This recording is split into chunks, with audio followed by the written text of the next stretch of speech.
Thank you very much. I'm very pleased to say my gratitude for the organizers of this conference to have invited me to give this lecture on God and the ambivalence of being.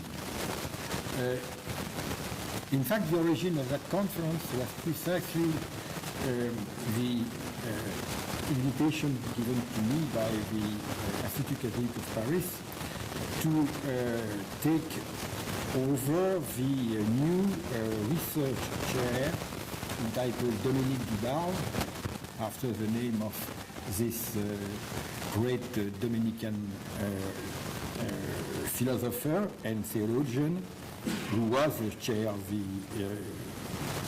Faculty of Philosophy of the Institut Catholique in the 80s. And the reason why this name, among other reasons, this name was chosen because of this following small anecdote. When Dominique Dubarle died, some of his friends decided as an image to collect some of his paper under the title of God with being. And they asked me if I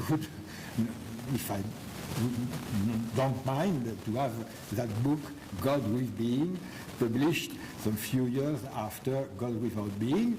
And we have had some discussion with Dubarle, so indeed I agreed. And it was moving for me to be the first holder of the chair, Dominique Dubarle, that is between God without or with being, two possibilities. And it's why I was led to write on the relation between the two titles and the two postulations again. But this time I suddenly realized that there is two ways to ask the question of what it means to connect the question of being, Seinsfrage, with the question of God. You can do that in two different ways. Either you ask yourself, what are the consequences about God when you try to think God within the horizon of being? Or, what does happen to the question of God when you think the question of God within the question of being within the horizon of God? It is not the same thing to ask what God has to become when God is asked by being, or to ask the reverse question, what becomes being when it is seen from the point of view of God? And most of the time, when we connect the question of being with the question of God, it is, as we have an obvious testimony in the history of metaphysics, it is to, at the end, come down to the point where we try to build up an ontological access to God by, for instance, asking whether God has an essence or whether God has an existence. We try to understand God in terms of being. Could we be allowed and possibly required to do the exact reverse? Before trying to answer this question, we should first ask ourselves another question. The renewal of the Seinsfrage, the question of being, at the end of 19th century, after the downfall of neo-Kantism, through Husserl and mainly through Heidegger, was made on the rediscovery, according to Brentano, that in Aristotle, and not only in Aristotle, but in all the metaphysical tradition, there is a plurality of the meanings of being. So there is a Vielseitigkeit der Sinnen von Sein. And this was perfectly well explained in the breakthrough book of Brentano, very often referred to by Heidegger. So, when we ask ourselves about God from the point of view of the question of being, we have to face the four different meanings of being, according to Aristotle. Energeia, dynamis, ousia, accident, truth, falsity, and categories. And this ambivalence of being is crucial, to the point, for instance, that Thomas Aquinas made this choice to select one of the four meanings of being, that is, being according to dynamis et energeia, to lead to God as actus essendi. Dropping, indeed, as according to Christian tradition, dropping the being according to the list of categories. So, and even to the meaning according to the ousia, because there is no ousia in God, because there is no accident. And indeed, truth and falsity apply to any being. So, we have, if we want to ask questions about God from the point of view of being, we have to be aware that there is some choices to do. And this leads to the question, is there an ambiguity of being? And we should not, and I myself included, should not have said without being without a more precise definition of being. And those claiming that God should be identified to being have to explain first what they mean by being. So let us consider this preliminary question. If we persist in wanting to link God to being directly, ambiguities and imprecision arise and immediately accumulate like so many symptoms of the impropriety of the term being as such for God. Let us raise some of those improprieties. The first is the imprecision of knowing if the answer to the question of being can arise from a being among beings. What is being? If we answer God, God is being, being is God, do we not inadequately correlate some being or beings in general? Are we not, from the beginning, misunderstood the ontological difference, to speak like Heidegger? That we qualify this supreme being, summum ens, ens entium, ens supremum, that we qualify God as supreme being only reinforces the inadequacy of the answer to the question by highlighting, by means of dealing with purely ontic transcendence, that we no longer understand being itself at all in the question, that we forget it in substituting an ontic response for an ontological question. What do we say about being when we answer to the question with the word God? Apparently, a being or nothing, something or nothing else.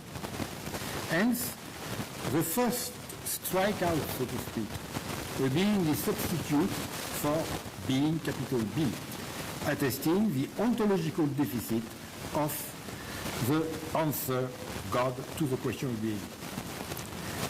But conversely, what are we really saying about God when we reply to the question concerning God by being? What do we say divinely, so to speak, about God when we say, without further precision, further precaution, further ado, that God is?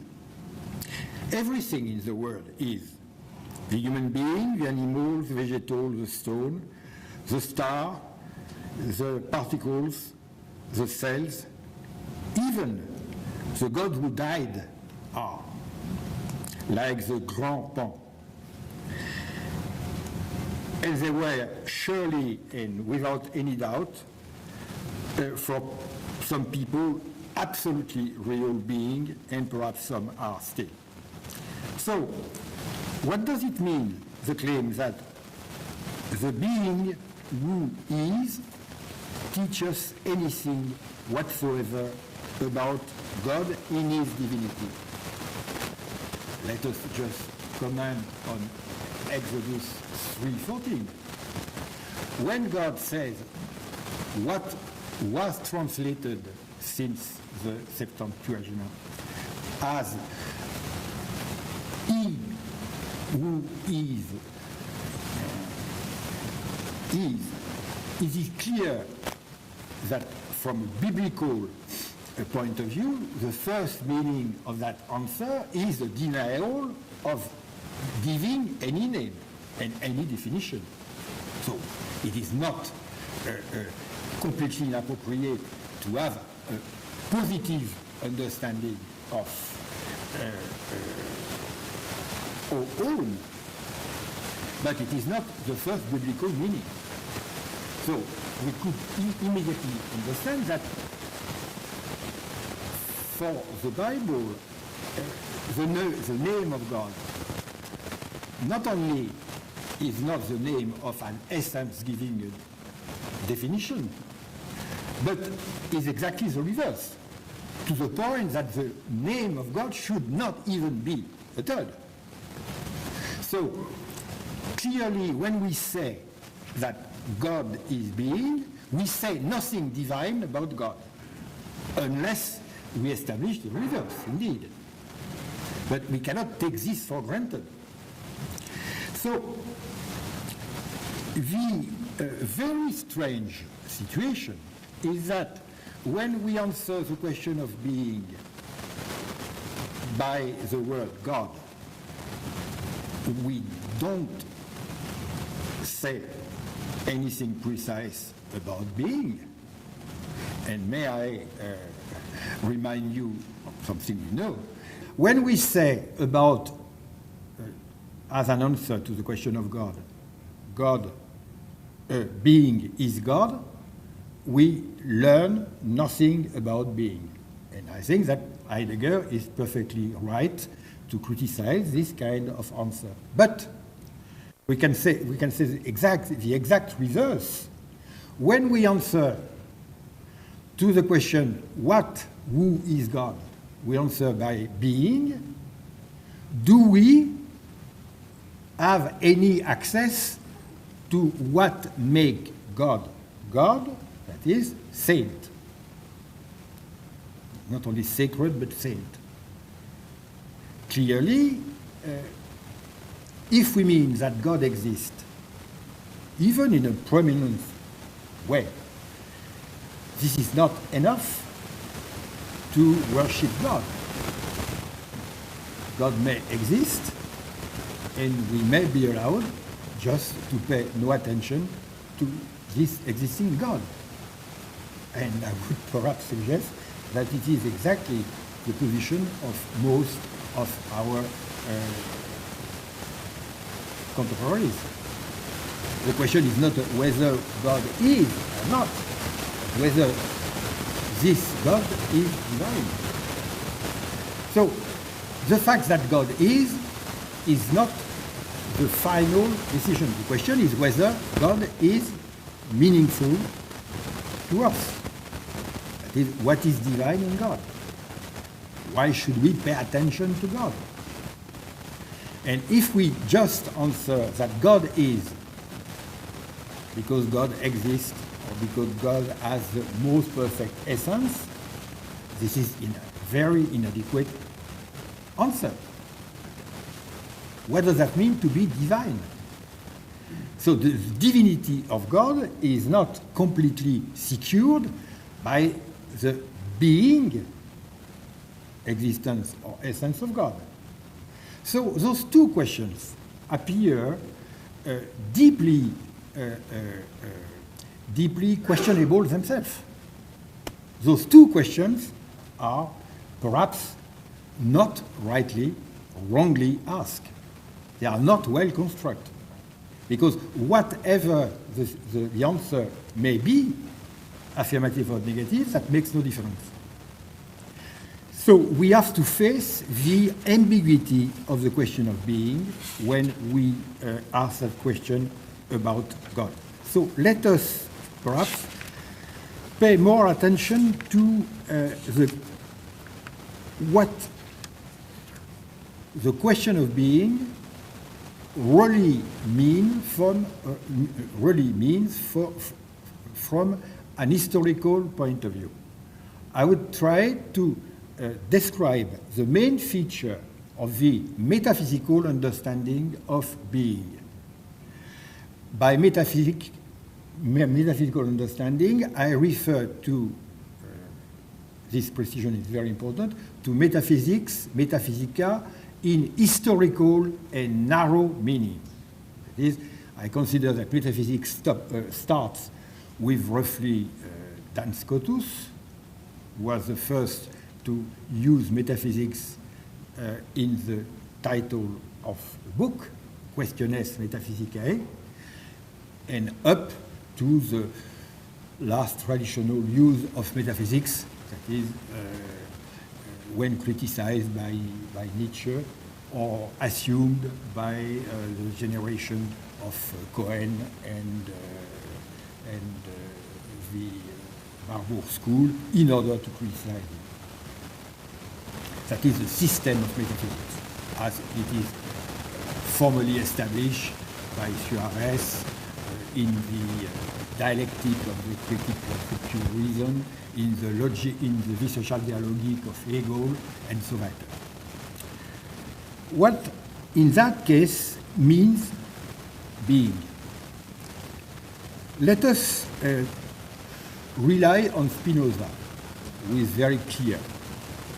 Spinoza imposed the privilege of substance to the point that substance is, the ousia, is not only the determination of one among the each being, in fact, in a more radical way, and I think is absolutely right to do so, there is only one possible substance.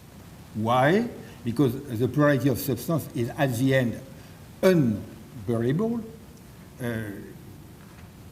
Descartes explained plainly the problem. If the definition of the substance is what is subsistence per se, subsists by itself, only God subsists by itself. Every other alleged substance is just a substance by delegation. That is, provided that this is created by God, that this being is created by God and continue to be created at any moment, it can subsist by itself. But in fact, there is only, strictly speaking, one substance, that is God. And so Spinoza, very wisely, it's an oversimplification, but it is very wise and rational, has identified the three definitions of God. God is substantia per se, causa sui, and ens summe perfectum. First definition of Ethic 1. So there is one substance, and it is an absolute substance that is absolutely achieving what the substance is supposed to do. What the substance is supposed to do, it is supposed to stay. Substantia is supposed to stay. And Spinoza is so consequent and radical that he, in Ethics 3, section 6, he gives the definition, I would say the operative definition of the substance. It is anything insofar as it is in se, in its own power, in sua se perseverare conatur, makes any possible effort to persevere in sua se. To be is to be by itself without external support. And to be by itself without external support means simply to keep being, to stay as long as we can. And this, let us point that out,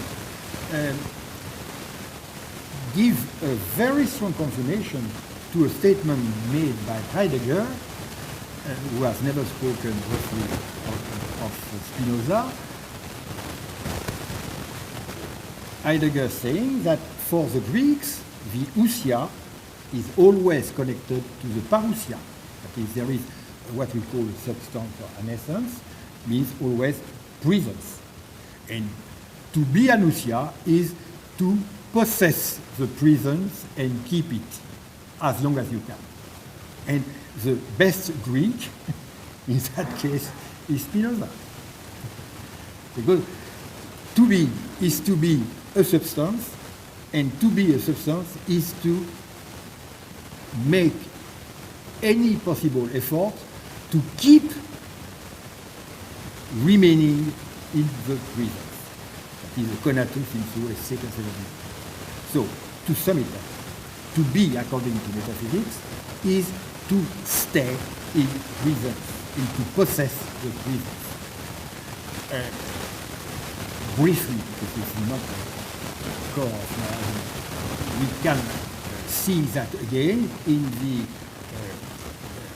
rehearsed definition of the category of substance by Kant, where Kant says that the characteristic of the substance, it's why it's so difficult to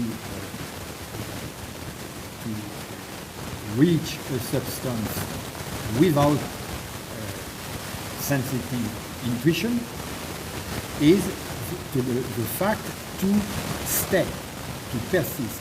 In the German stand, that is beharren, the Beharrlichkeit, the endurance, so to speak. The fact to stay permanently in the presence. This is the characteristic of being, privileged by metaphysics. But there is, in this deep connection between presence and being as ousia substantia, there is from the end, Nietzsche, to the beginning, Aristotle, an obvious failure. This obvious failure was described by, let us start by Aristotle. When Aristotle, discussing in physics for the definition of time, insists on the fact that if we admit that time is about subsisting and persisting in this presence, clearly time is not always present. Time is not exactly reducible to presence. The past does not exist anymore, the future does not exist yet, only the present does exist in the present. Our experience is that the present is limited to the present. So far, so good. But the present itself, the parousia, and this has been exploited and explained with a terrible efficacy by Augustine in Confessiones, book 11, section 15 and 14. The present itself does not last. How long does the present, by opposition to the past and the future, last? A year? No. A month? No. A week? No. A day? No. So you go down to the V-second, but the V-second, as we know, is too long. And in the Olympic Games, it is far more tiny than the second. It is a million of a second in ski. Million of a second. So the present itself is present only on the tickle of the instant, to noon. But to noon, which is the only present, which is in the presence, has as a consequence this particularity that it does not last. So the paradox of metaphysical definition of being by presence is that being and nothingness are the same. And it is absurd, but it is unavoidable. So this analysis, which I have summed up in, too quickly indeed, is the same from Aristotle, explained by Augustine, up to Nietzsche, saying, against Kant, that Beharrlichkeit is always flying away. We cannot grasp any Beharrlichkeit. Our experience of being is that being is in transformation, not in Beharrlichkeit. And Bergson will say that, everyone will say that. So, the metaphysical determination of being as ousia, the ousia in strongest meaning by perseverance in parousia, leads to that contradiction. And I don't know any exception to that contradiction. Even Heidegger, or the last example is Husserl. All the experience of time is made possible by the fact that we keep in the first memory the next past, and that we anticipate on the next future. Time as present is only the Ur-impression, and the Ur-impression has to be renewed at any instant because it does not last. So the Ur-impression, which is the only real source of being, not only does not last, but strictly speaking is not yet a being. So we have an experience of presence because we product by memory and by anticipation a lasting present, which is never given to us by the Ur-impression. So,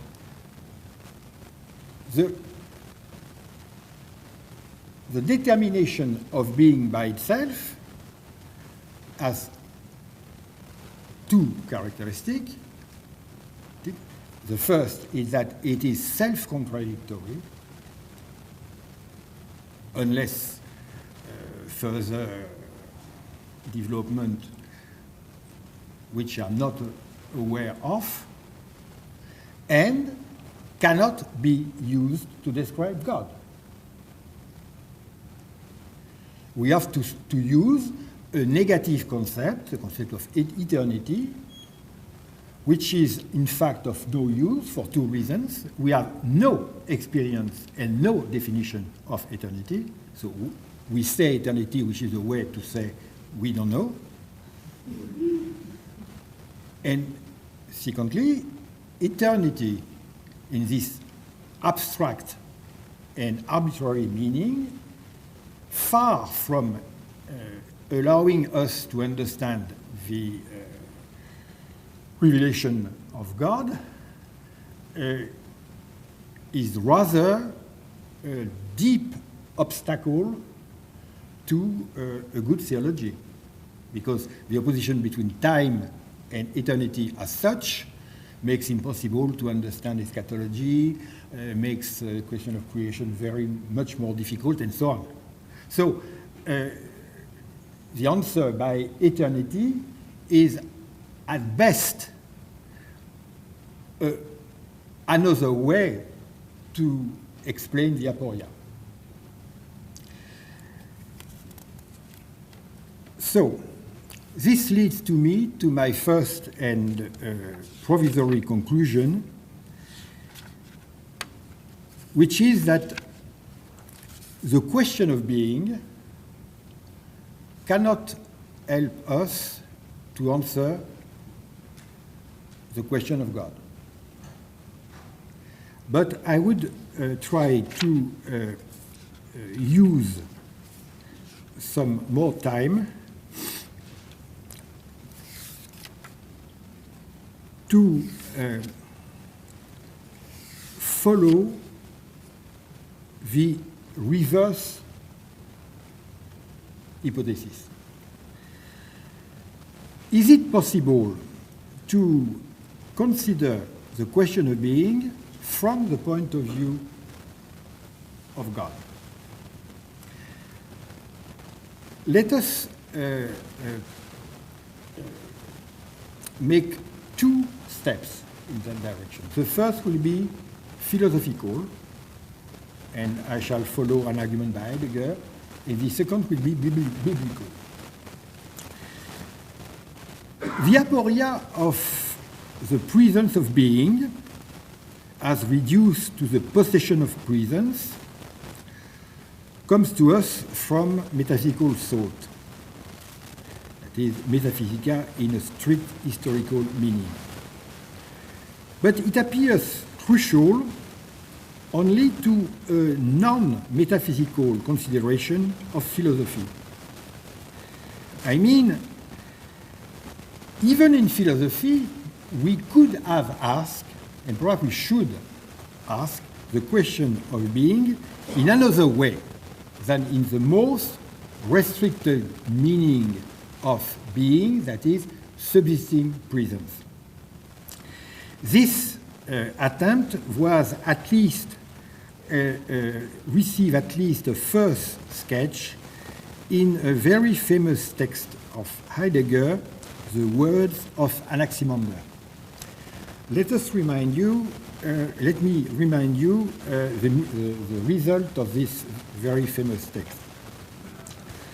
Anaximander, which is supposed to be the first philosopher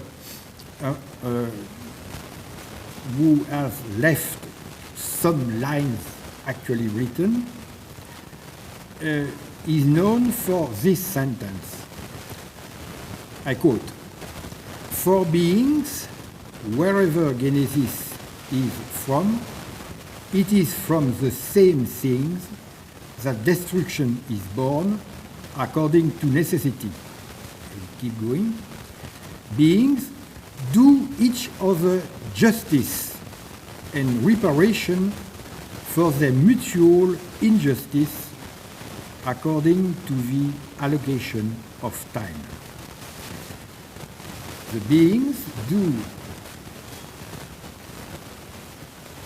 to each of themselves, between themselves, justice and injustice according to how they give and take time. So what is this justice and injustice? Decay additia, according to the distribution of time. What does that mean? That the beings could be just or unjust one to each other. Obviously, because a being manifests itself and makes itself seen in presence by entering in presence and occupying it, and because this occupation of presence, part of presence, by each being, implies that in persevering in its being, we can understand that each being occupying presence does this occupation against other beings. Let us keep in mind the formulation of Pascal. There is only one spot under the sun. And if I do occupy this spot, it cannot be occupied by another. There is many comments on Levinas about that. This is in fact a question of property. When you say, this is mine, this is the first step for property, and this is an injustice, because you forbid any other to do the same. So, there may be justice or injustice between beings according to presence. So Heidegger insists on that. It is a powerful way, if this is the most, the earliest possible text in the history of Western philosophy, that this is yet describing the last moment of metaphysics with Nietzsche. Because the answer of Nietzsche to this is the eternal return. The eternal return giving justice to all beings. All beings are allowed to be in their turn. So the metaphysical answer to the injustice explained by Anaximander is the eternal return. This is an additional remark. So Heidegger insists on the fact that what Anaximander points out leads us to the core of the aporia, metaphysical aporia of presence,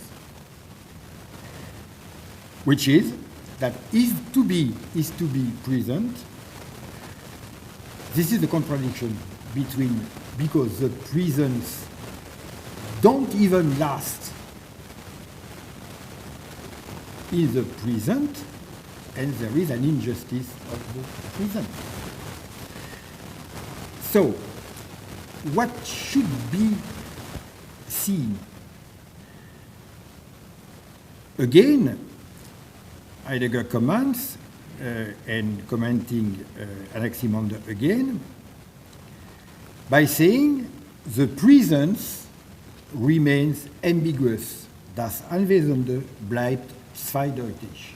Why the presence, Anwesenheit, looks double, ambiguous. Answer.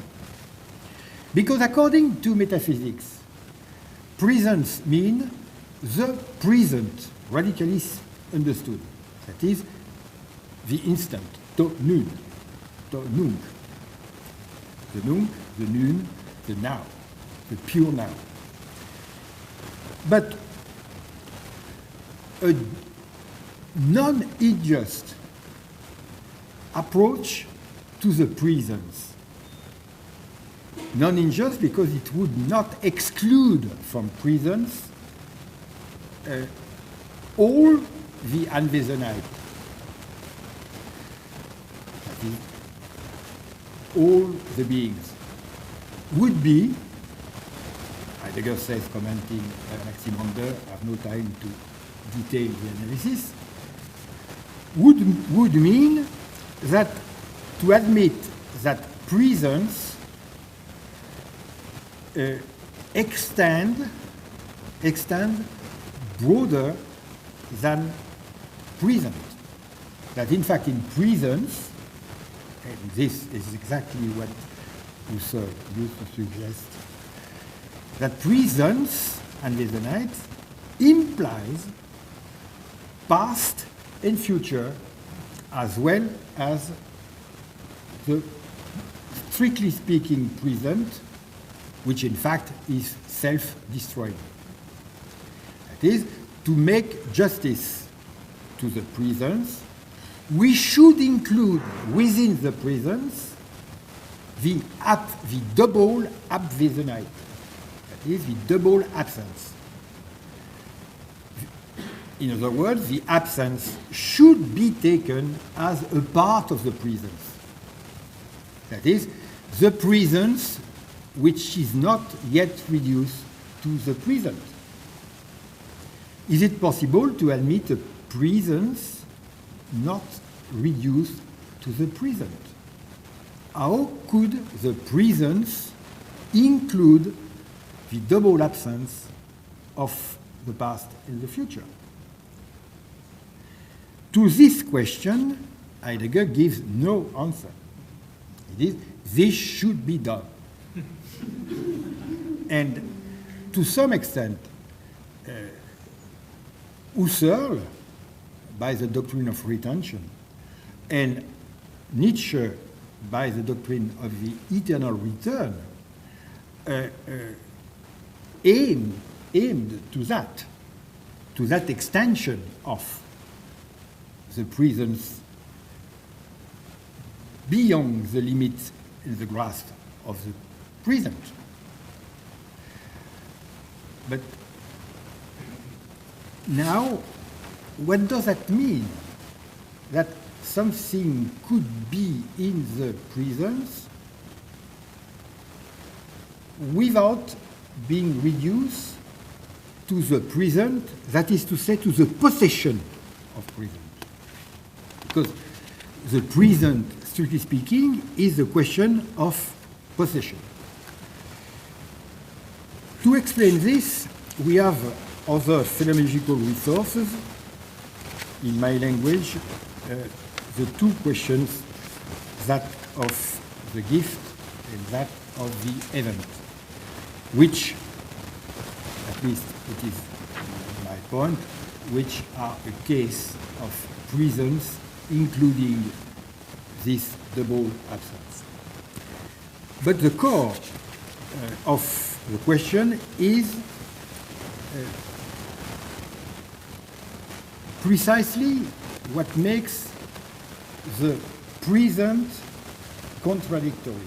Why is the present always reduced to the self-destroying present of the instant?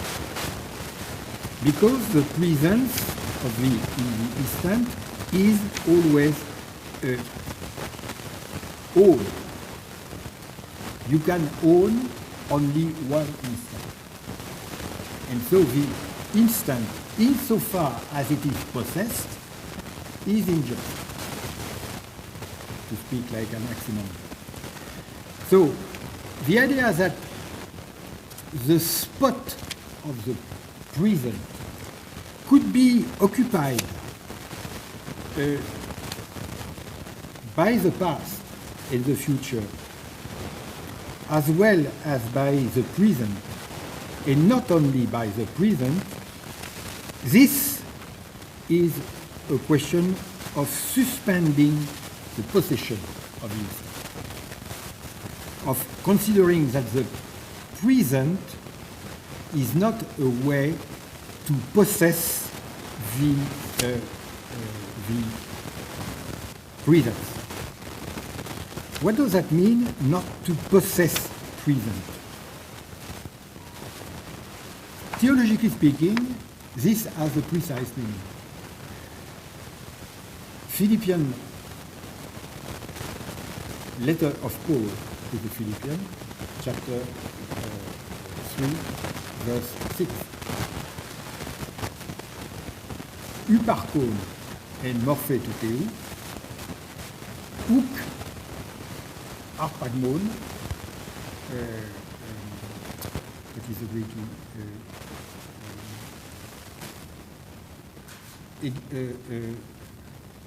He did not consider what was the Quality.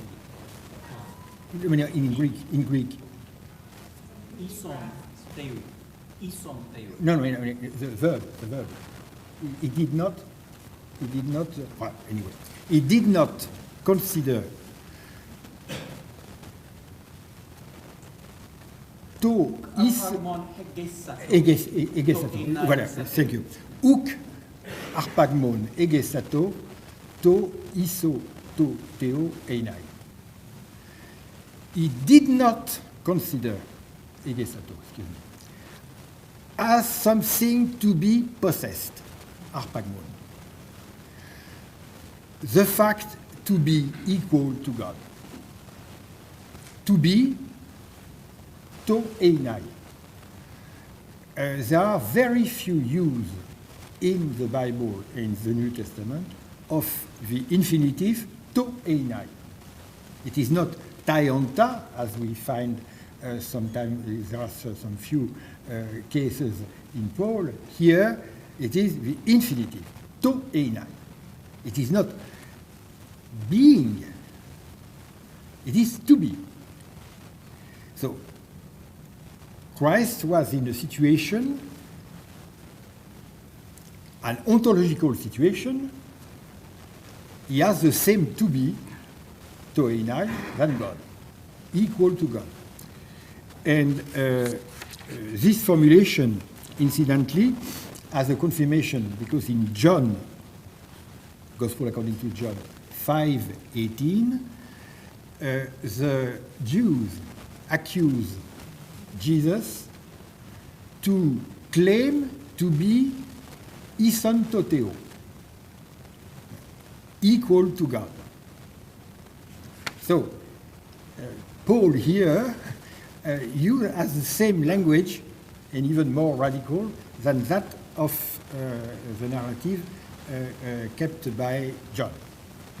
So the question is to be equal to God, to have the to be of God. So it is even more radical than the I am in John 8 and 12, because it is the to be itself. It is, let's say, the actus essendi, to some extent. It is already the act of to be.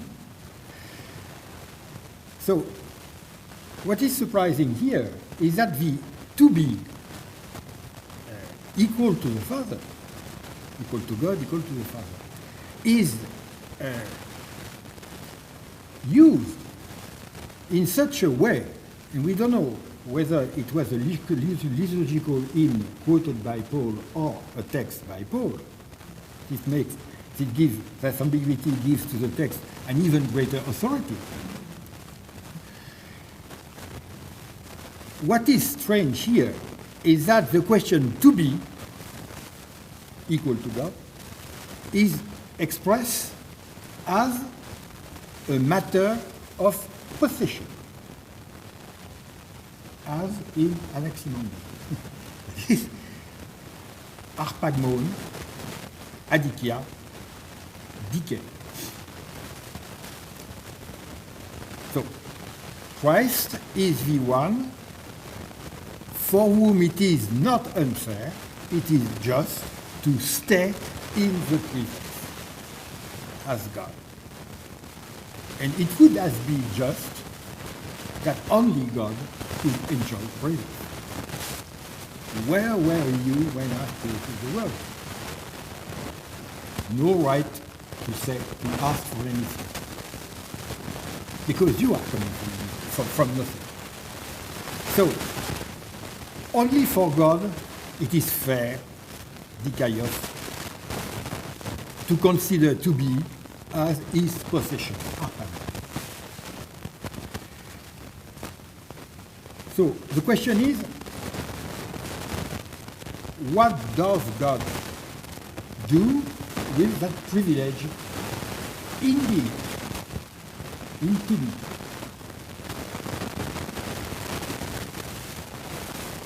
What does and accomplishes up to the end God in that situation?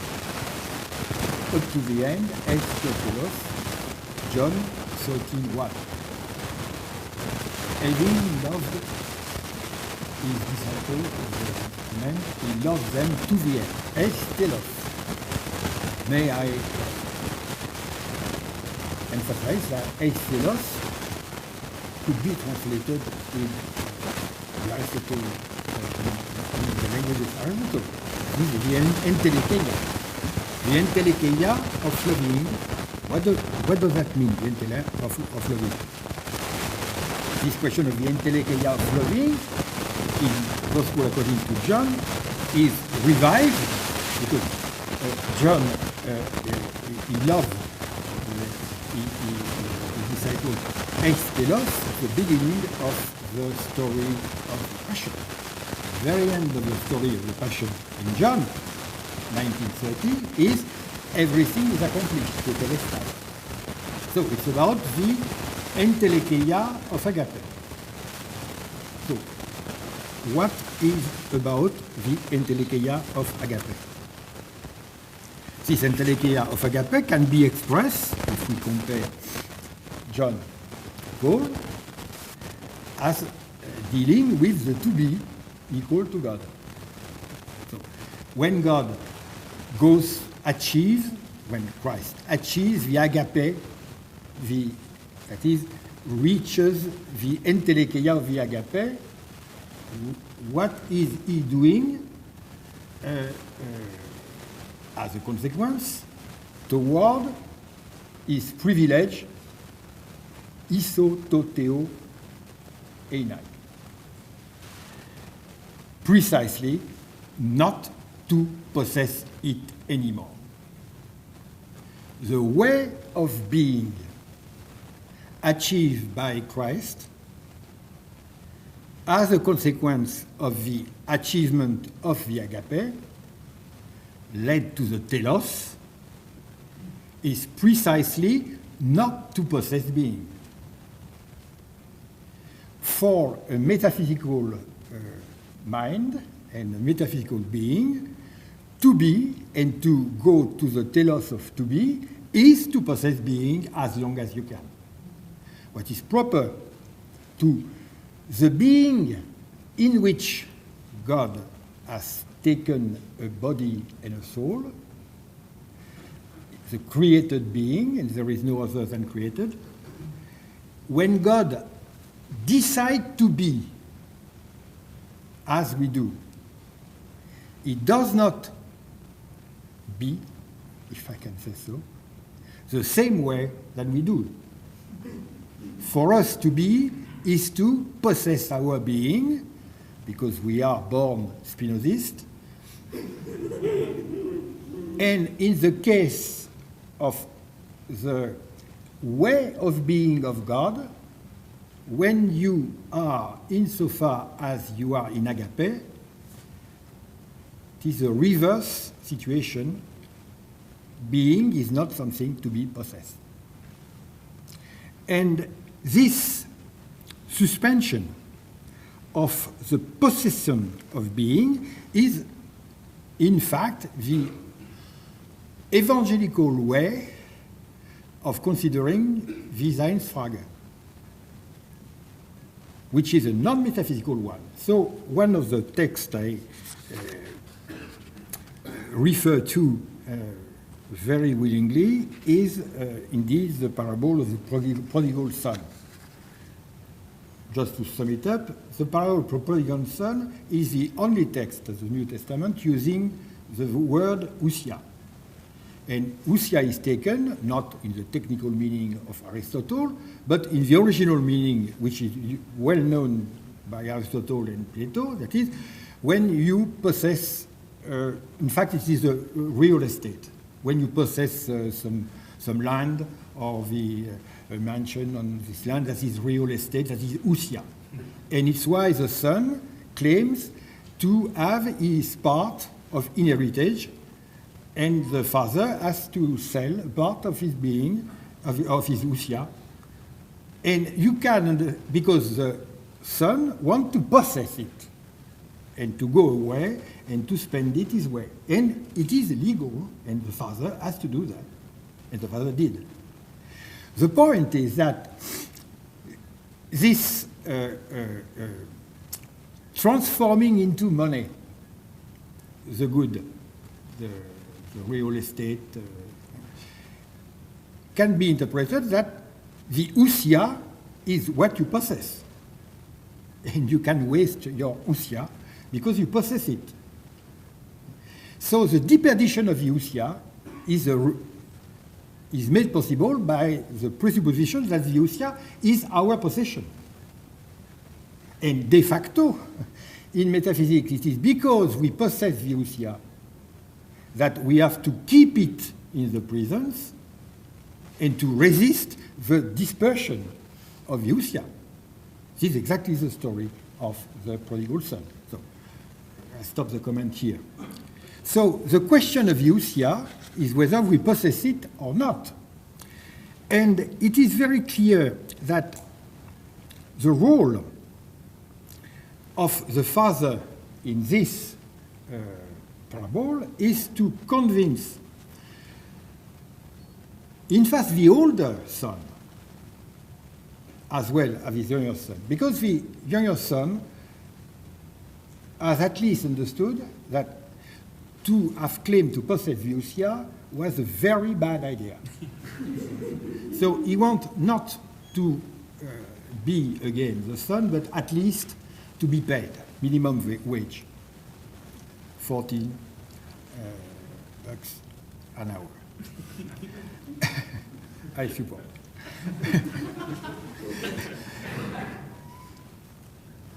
But make no mistake, the older son is in a worse situation because the older son is convinced that he is much more fair to his father because he never claimed to possess.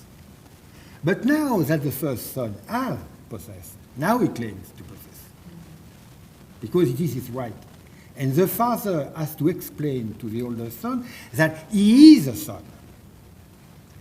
And you know, in the text, it's very nicely written. Because there is two words in Greek to say son.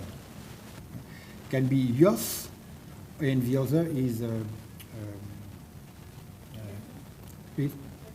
technon. Yeah. And so when you think legally, it is ios. So when there is the heritage and selling, it is to the younger ios. But to the older son, it is technon. Technon. He said, technon, you guy. It's a father-son relationship with technon. So well seen. So he has to explain to him what. I read what he says. He says,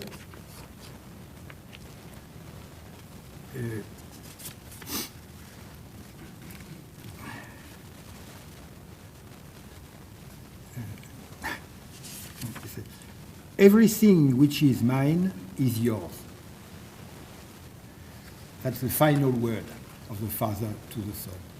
But everything which is mine is yours is exactly what Christ says in John in the final prayer to the Father. Everything which is yours is mine. So the real answer to the parable is a re-establishment of the logic of the Passion of Christ between the Son and the Father. What, from an ontological point of view, what is the meaning of the Passion and Resurrection? It is by non-possessing your being that you get it. It is not by possessing it. So there is many other reflections to be done on that point. But let me connect this with two formulations given by, used by Paul. When Paul says that in 1 Corinthians and Romans 4, that God has chosen tameonta in order to make to have confused taonta. God is using, and this is ontological language again, non-beings in order to disqualify beings. And in Romans, God has called the non-beings, ukonta, into beings. That is, God is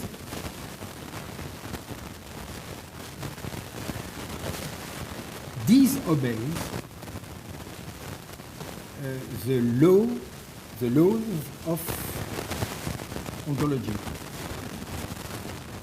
Laws of ontology, ex nihilo nihil fit. Nothing can be at the same moment different from itself. God is not submitted to the principle of identity. So we have to consider that creation, which after all is repeated in resurrection, has ontological implication, not only ontological implication. It is not only God is very powerful and he can do everything, but he can contradict the rules of being. The rule of being is that the thing should remain identical to itself. It's why a thing should persist in possessing his doing. And not only God can do something from nothing and always disqualify the self-proclaimed self-sufficiency of the beings by producing non-beings instead of beings. Because God is not disqualifying beings by destroying beings, He's disqualifying beings by making non-beings exist against the principle of identity. So it is an ontological, not only ontical disqualification. This ontological disqualification is based not on the fact that God has anything against identity. God has a great opposition, not to identity, but to what for us is implied by identity, that is possession. Being should not be possessed. So what may be, according to him in Philippians, what should be the right way to use our being? It is that we should not possess our being, expressed as a principle in the Gospels, and this is in common in all the synoptics. Whoever seeks his soul will lose it, and whoever will lose it for the love of me will keep it. Be careful. It is not you win when you lose, and you lose when you win. It is not only that. It is for the love of Christ. So it's according to the logic of love that this inversion can be achieved. It's because we get out of the logic of identity as possession and reach the logic of dispossession as agape. What would be an identity without possession and according to agape? It is the circulation, the dispossession, and what is the asset of dispossession? What is better in the dispossession than in possession, after all? If you possess your soul, that is your to be, you cannot receive it anymore. And you are away from the Father. You are by yourself. And you cannot give it back because you have known to give it back. So the question of possession is not that God denies the self-sufficiency and the security, is that the self-sufficiency and security cannot be achieved by possession, as only a Trinitarian meaning. That is, it is because you give back your to einag to God that you can receive it from God, which is exactly the death and resurrection of Christ. And what is the advantage of this way on and back? That the gift is alive, and that the identity is achieved indeed, ex telos, tetelestai, but is achieved within communion. That is, the unity is based on the union, and not on the self-identity by possession. So, Trinity is key. There is a Trinitarian understanding of the being of God. I have to say it is a bit polemical, not the way according to which Emerle or Hegel or Schelling have done it, because they explain all of them. Trinity through being. No, you have to explain being through Trinity. That's it. Being is anaporia. I don't understand why so many theologians imagine that being will save theology. No, it is really a stone attached to the neck of the theologian. Because philosophers themselves are really in deep trouble for any definition of being.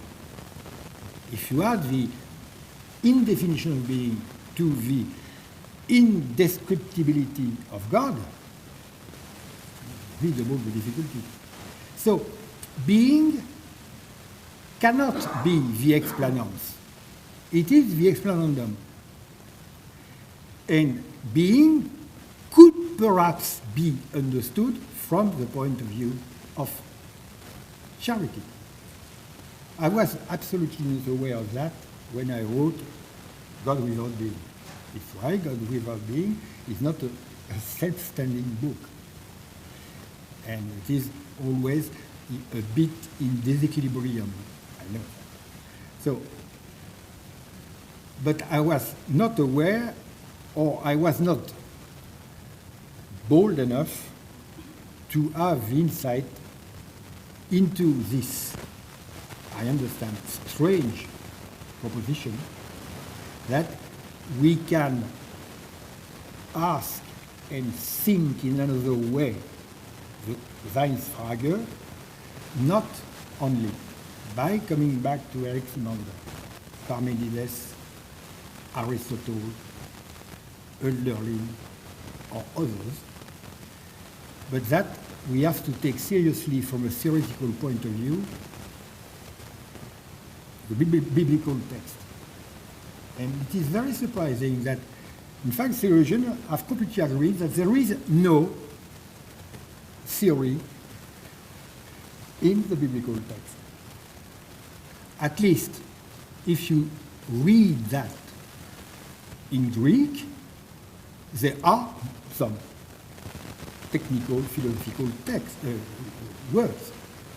You can deny it and say, well, they have no philosophical meaning. But you have to demonstrate that first. Because you can read them as if.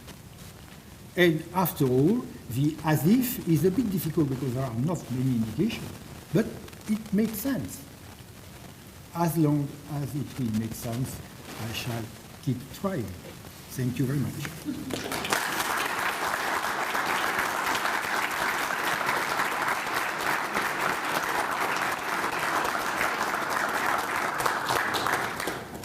Professor Marion said it's hard to possess time, but time can possess us, and time presses very hard on us.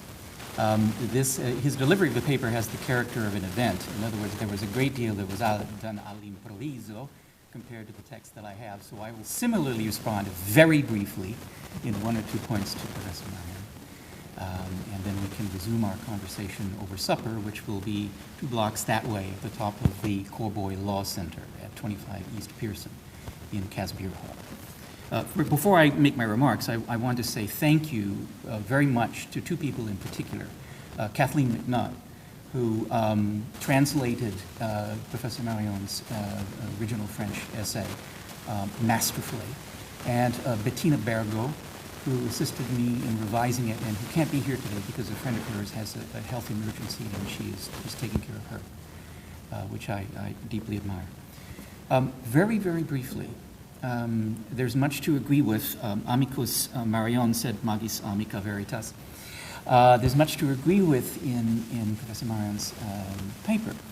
And his reversal of the question from the question of considering being from the not considering God from the standpoint of the question of being, but rather being from the standpoint of God. I think what I would invite him and I would invite us to think about is how to extend that in certain ways. One of the names that has not been mentioned very much at this conference has been Gianni Vattimo. And Vattimo's approach to weak thought, to weak ontology, supplemented by Professor Caputo's notions of weak theology, and also that he works Vattimo into his own thinking, suggests to us that the problems of thinking of being and thinking of God are inextricably entangled and interwoven. If, however, as Heidegger tells us, that nihilism is something that befalls being, out of the very essence of being, and that, therefore, as Heidegger himself says, that nothing is happening to be, then, therefore, we have to take seriously the possibility that there's an entanglement there between philosophical thinking and theological thinking, so that we must approach the problem of thinking about God in the direction of being, without dissociating it from the other direction, that is to say, thinking about being from the direction of God. Which means that we have not only a weak ontology, but a weak theology. Or as Vattimo would put it, a kind of drift, a deriva, which drifts in its limit to caritas, which is where Professor Marion ends, with the notion of love. There's a kind of limit to hermeneutic drift for Vattimo. It's open-ended, it's nothing that ends. We open ourselves to a theological and a philosophical future which cannot be closed off, which involves endless invention, endless reinvention, and an endless hermeneutic with the tradition, but one in which the tradition is always added onto. That there's a possibility of unlimited continued growth and no final position in either philosophy or theology. And that's how I read Professor Marion's Trinitarian approach, because the Trinitarian approach depends, in its essence, upon a notion of event. Event always seems to involve the absolutely surprising, the absolutely novel. Claude Romano makes a very great deal of this in, I think, section 14 of Event in Time. To surprise means not, I mean, the old meanings of the word surprise are mostly military. It means to attack, to overtake, to take over, and to occupy, possess. But that can't really be the central meaning of surprise, because after all, as Professor Marion has demonstrated, the notion of a persisting, insistent occupation of the present is central to the Spinoza's notion. So it's not a replacement for the Spinoza's notion. But what's more important in the notion of surprise is not taking over, but overtaking. As when you come up behind someone who doesn't see you, and they're looking in every other direction but you, and you tap them on the shoulder. Okay? They jump. Right? Surprise means endless novelty, infinite hermeneutic possibilities.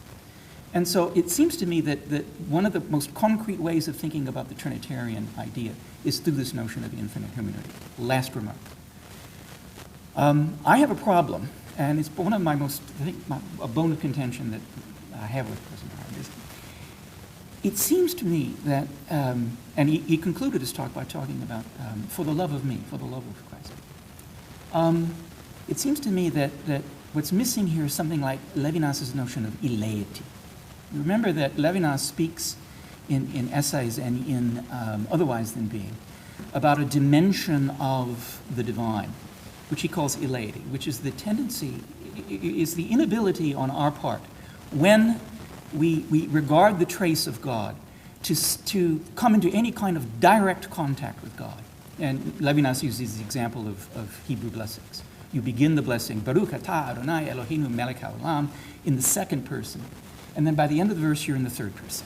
In other words, God, as it were, does not permit a direct address, a direct encounter. And it seems to me that seems to be the meaning of Christ's paradigmatic prayer in the Garden of Gethsemane. The admirabile commercium of Christ's will and God the Father's will means that we really, it is not our job and not our mission in some sense to be related in a primary way to Christ, but it is to be related to the other advenant, the other adonné, the other May the gift. May I disagree? Go ahead.